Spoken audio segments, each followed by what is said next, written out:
Hey everyone, Azeem here, and welcome back to the channel, your trusted source for breaking news and in-depth analysis. Today we're covering a developing story that's making headlines across the nation. A tragic first has occurred in Washington state involving a rare strain of bird flu that's never been seen in humans before. If you care about public health and staying informed, you're in the right place. Let's dive in. But before we begin, if this channel helps keep you informed, please support us by hitting that like button, subscribing, and turning on notifications. You can also support through super thanks below this video, send a super chat during our live streams, or join as a channel member for exclusive perks. Every bit helps us continue bringing you quality news coverage. Now, let's get into this critical story. Late Friday evening, November 21st, 2025, the Washington State Department of Health announced something unprecedented: the first recorded human death from a strain of avian influenza called H5N5. This is not just another bird flu case. This is the first time this particular strain has ever been reported in a human being. The victim was an older adult male from Grays Harbor County, located about 78 miles southwest of Seattle. He had underlying health conditions and sadly passed away from complications related to this infection. But here's what makes this even more significant. This is only the second reported human death from bird flu in the entire United States, and the first human case of any bird flu in America in 9 months. Now, you might be asking, what exactly is H5N5, and how is it different from the H5N1 strain we've been hearing about? Let me break this down in simple terms. Think of flu viruses like different models of cars. They do similar jobs, but each one is tuned slightly differently. H5N5 and H5N1 are both avian influenza viruses, meaning they primarily infect birds. The difference lies in a specific protein that helps the virus spread from one infected cell to surrounding cells. According to Dr. Richard Webby, a leading flu researcher at St. Jude Children's Research Hospital, these viruses behave similarly from a human health perspective. He compares them to different brands of car tires. Same basic function, just optimized for different conditions. The key difference might be which species of birds H5N5 prefers to infect, though scientists are still studying this.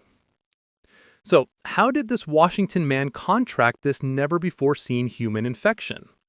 According to state health officials, the man kept a backyard flock of mixed domestic poultry. This is crucial information.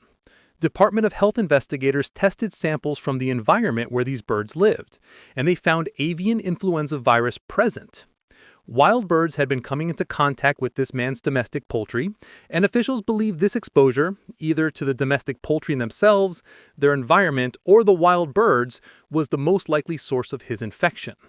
This highlights a really important point. Backyard poultry owners need to be extremely vigilant. Bird flu has been circulating in wild bird populations for decades, but the current outbreak that started in January 2022 has shown unusual patterns, with more spread among mammals than we've seen in previous years. Let's zoom out and look at the broader situation. In 2024 and 2025, the United States has seen approximately 70 reported human infections of H5N1 bird flu. The good news? Most of these cases have been mild illnesses, primarily affecting workers on dairy and poultry farms, people with direct, repeated exposure to infected animals. But here's the critical distinction. This Washington case involves H5N5, a different variant. While experts don't believe H5N5 poses a greater threat to human health than H5N1, the fact that it jumped to humans at all is noteworthy. It shows these viruses are adapting and finding new pathways. The CDC has been closely monitoring the situation and released a statement earlier this month, emphasizing that nothing about this case suggests an increased risk to public health. Health officials are tracking everyone who had close contact with the deceased individual, and so far, and this is important, there has been no evidence of human-to-human transmission. Every contact has tested negative. I know hearing news like this can be alarming, so let's talk about what this actually means for the average person watching this video. First, the official stance from both state and federal health authorities is clear. The risk to the general public remains low. This wasn't a case of someone catching bird flu at a grocery store or from casual contact. This was someone with direct, prolonged exposure to infected birds. But here's the critical distinction. If you fall into certain categories, you should pay attention. If you own backyard poultry, this is your wake-up call for biosecurity. Keep wild birds away from your flock, use protective equipment when handling your birds, monitor them for signs of illness, report any unusual bird deaths to your local agricultural extension office. If you work on poultry or dairy farms, follow all recommended safety protocols, wear appropriate protective gear. Your employer should have specific guidelines in place. For everyone else, stay informed but don't panic. Cook poultry and eggs thoroughly, though there's been no evidence of transmission through properly cooked food. Practice good hygiene and keep watching trusted news sources for updates. So where do we go from here? What are scientists and health officials watching for?